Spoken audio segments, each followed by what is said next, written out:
July 12. దేవుని సార్వభౌమాధికార దర్శకత్వం. దేవుడు తన బిడ్డలలో పవిత్రతను ఎంతగానో ప్రేమిస్తాడు.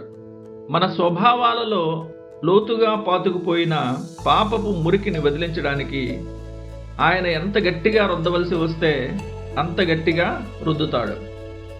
దేవుడు తన సకల దైవిక సంకల్పాల ద్వారా నిరంతరం పనిచేస్తూనే ఉంటాడు. దేవుని ప్రేమించు వారికి మేలు కలుగుటకై సమస్తమును సమకూడి జరుగుచున్నవని ఎరుగుదుము. రోమా 8:28. రైతు పంట కోత కొరకు సంవత్సరంలోని అన్ని కాలాలను, శీతాకాలపు మంచు, చలితో పాటు వేసవి కాలపు వేడిని ఎలా వాడుకుంటాడో అలాగే దేవుడు మనలో పరిశుద్ధతను పెంపొందించడానికి అనుకూలమైన, ప్రతికూలమైన, సంతోషకరమైన మరియు బాధాకరమైన పరిస్థితులన్నిటినీ వాడుకుంటాడు. శీతాకాలం వంటి కఠిన పరిస్థితులు మనలోని దురాశలనే కలుపు మొక్కలను చంపివేస్తాయి. వేసవికాలం వంటి అనుకూల పరిస్థితులు నీతి ఫలాలను పరిపక్వం చేస్తాయి. దేవుడు మనలను శ్రమల గుండా నడిపించినప్పుడు సైతం అది మనలను తన పరిశుద్ధతలో పాలిభాగస్థులనుగా చేయటానికి మన మేలు కొరకే ఉద్దేశిస్తాడు. బెర్నార్డ్ అనే భక్తుడు శ్రమలను టీజల్ అనబడే ఒక పదునైన గీకే ముళ్ళు లాంటి మొక్కతో పోల్చాడు. దీనిని వస్త్రాలను మరింత స్వచ్ఛంగా, నునుపుగా చేయడానికి వాడుతుంటారు.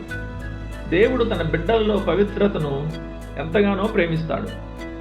మన స్వభావాలలో లోతుగా పాతుకుపోయిన పాపపు మురికిని వదిలించడానికి ఆయన ఎంత గట్టిగా రుద్దవలసి వస్తే అంత గట్టిగా రుద్దుతాడు.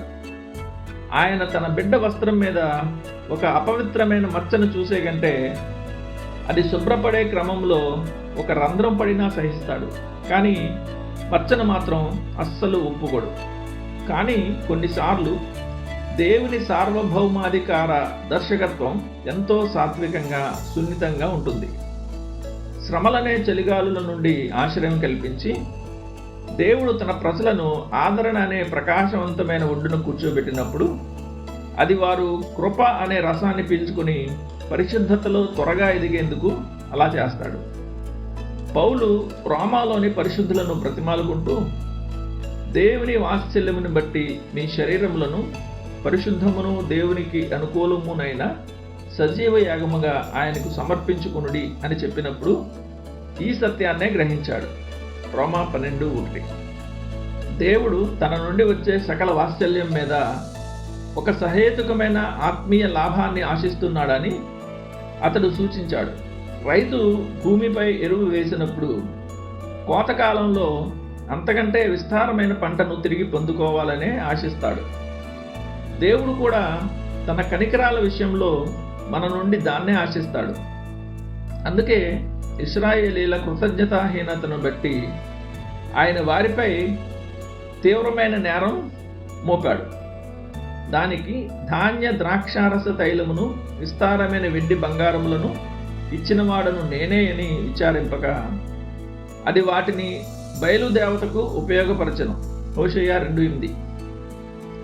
తన ఖర్చుతో ఇశ్రాయేలీలు ఆత్మీయ వ్యభిచారాన్ని అనగా విగ్రహారాధనను హత్తుకున్నందుకు దేవుడు తీవ్రంగా కోపించాడు.